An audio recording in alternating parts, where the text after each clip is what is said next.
तो बे फातिमा, ऐ फरजांद रसूल, आपकी जद्दा को फातिमा क्यों कहा जाता है? मेरे मासूम इमाम ने मुस्कुरा के इरशाद फरमाया, लिअन्नल खल्का फातिमा अन मारिफतिहा, मेरी जद्दा को फातिमा इसलिए कहा जाता है क्योंकि उसके तमाम मारिफत को हासिल करने से खल्के खुदा आजिज है। हज़रत जनाब ज़हरा पे बावाज़ बुलंद तर सलावत।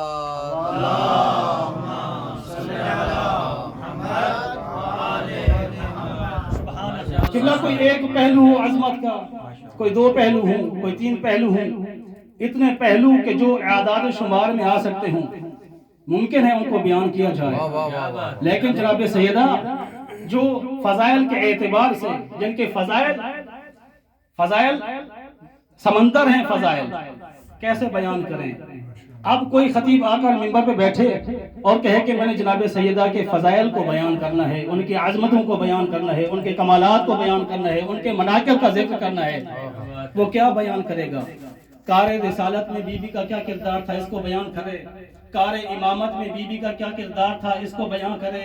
बीबी का इल्म कितना था, इसको बयान करे। बीबी का ईमान किस कदर था, इसको बयान करे। बीबी का तकवा किस कदर था, इसको बयान करे। बीबी की इबादत कैसी